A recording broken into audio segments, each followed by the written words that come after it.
नमस्कार दोस्तों, मैं विजेंद्र सिंह परमार एक बार फिर से आपका पाहुजा अकेडमी में स्वागत करता हूं। आज हम डिस्कस करने जा रहे हैं एफआईआर, फर्स्ट इंफॉर्मेशन रिपोर्ट। जी हां, लेकिन एफआईआर जो है हम पुरानी वाली एफआईआर, सीआरपीसी वाली एफआईआर नहीं, आज हम बीएनएसएस वाली एफआईआर डिस्कस करने जा रहे हैं। अब आप कहेंगे सर डिफरेंस क्या है? देखिए थोड़ा सा कुछ चीजें एड ऑन की गई हैं। एक सीआरपीसी के सेक्शन 154 में जो डेफिनेशन दी गई थी या जो प्रोविजन किया गया था रिगार्डिंग एफआईआर, वही सेम प्रोविजन यदि आप न्यू लॉ जो 1 जुलाई से इन्फोर्स होने जा रहे हैं उसमें अगर आप देखेंगे तो पहला तो बड़ा चेंज ये है कि एफआईआर अब आपको याद रखना है 154 की जगह 173। पहला इंपॉर्टेंट चीज तो आपको याद रखनी है वो ये है एज अ जुडिशियरी एस्पिरेंट आपको कि अब एफआईआर कहां है 173 में। देखिए अब बात करें कि सर क्या बिल्कुल नया कॉन्सेप्ट आ गया है, 154 बिल्कुल ही इररिलेवेंट हो गया? नहीं, ऐसा नहीं है। ऑलमोस्ट चीजें वही हैं, लेकिन कुछ चीजें एड ऑन कर दी गई हैं। कुछ चीजें इसमें जो और इसको उपयोगी और बेहतर बनाती हैं इस प्रक्रिया को एफआईआर की, उसको ईज करने के लिए ऐड कर दी गई। तो वो क्या है उसको हम देखते हैं। देखिए every information relating to the commission of a cognizable offence, तो ये आप जानते हैं कि जो भी एफआईआर होती है रिगार्डिंग कॉग्निजेबल ऑफेंस ही होती है। सेम प्रोविजन आपका 154 में जो था सीआरपीसी वही है। अब जो नया चीज ऐड हुआ है वो ये है, इसको आप यहां से देखिए, ये irrespective of the area where the offence is committed, ये इंपॉर्टेंट चीज है।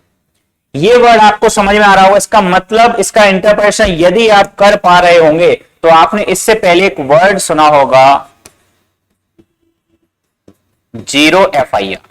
ठीक है, ये वर्ड सुना होगा जीरो एफआईआर, लेकिन इसके रिगार्डिंग कहीं स्पेसिफिक कोई चीज मेंशन नहीं थी, कोई प्रोविजन मेंशन नहीं था अंडर सेक्शन 154 ऑफ सीआरपीसी। लेकिन अब उन्होंने इस बात को 173 ऑफ बीएनएसएस में स्पेशली मेंशन कर दिया है। अब उन्होंने स्पेशली कह दिया है कि कॉग्निजेबल ऑफेंस से रिलेटेड आप जो है सूचना देना चाहते हैं, एफआईआर दर्ज कराना चाहते हैं, तो irrespective of the area where the offence is committed, बिना यह देखे कि अपराध कहां घटित हुआ था, आप किसी भी थाने में जाकर के अपनी एफआईआर को दर्ज करवा सकते हैं। यह प्रोविजन पहले भी था, लेकिन पहले जो है न्यायिक निर्णयों के माध्यम से जीरो एफआईआर का कॉन्सेप्ट था, और इसी कॉन्सेप्ट को हम जो है यानी कि बिना अधिकारिता देखे, बिना जुरिडिक्शन देखे यदि आप एफआईआर कहीं भी किसी भी थाने में लिखवा सकते हैं तो उस एफआईआर को जीरो एफआईआर कहा जाता था। तो सबसे बड़ा एक ड्रास्टिक चेंज जो है वो यहां पर ये हुआ है पहला।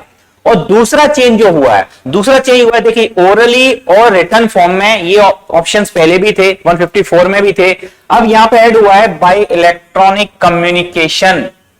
ये नई चीज है।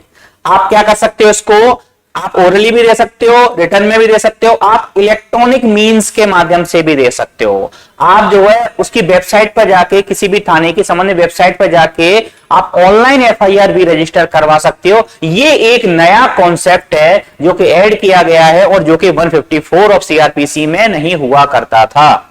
एक महत्वपूर्ण बात जो इसमें जोड़ी है वो 3 डेज की है, ये इंपॉर्टेंट है। देखिए क्या होता है, आपने ऑनलाइन या इलेक्ट्रॉनिक मींस का उपयोग करते हुए यदि आपने एफआईआर फाइल तो कर दी, इंस्टीट्यूट तो कर दी, उसके बाद में आपको क्या करना पड़ेगा, विद इन 3 डेज, जब आपने वो फाइल की थी उसके विद इन 3 डेज आपको संबंधित थाने में जाके उसको साइन करना पड़ेगा, उस पर सिग्नेचर करने पड़ेंगे।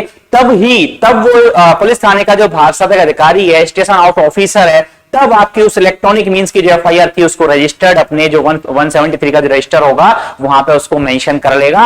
अब ये 3 डेज का कॉन्सेप्ट क्यों किया गया? 3 डेज कॉन्सेप्ट इसलिए किया गया उसको और ज्यादा ऑथेंटिकेट बनाने के लिए, आपकी सूचना ऑथेंटिकेट है कि नहीं, आप उस सूचना को लेकर कितने कंसर्न है, कितने सीरियस हैं, इसके लिए ये एड ऑन किया गया है। ठीक है, तो बाकी का पूरा सेक्शन अगर आप रीड करते हो तो 154 और 173 में लगभग प्रोविजन सिमिलर हैं, कोई बहुत बड़ा चेंज नहीं है। लेकिन 2 जो मेजर चेंज थे इसमें और महत्वपूर्ण चेंज थे, आगे के एग्जामों में डेफिनेटली प्रीलिम्स में आएगा ही, और ये क्वेश्चन, इंटरव्यू का क्वेश्चन जो आगे आने वाले एग्जाम है वहां पर बनेगा ही। चलिए बहुत बहुत धन्यवाद, थैंक यू सो मच।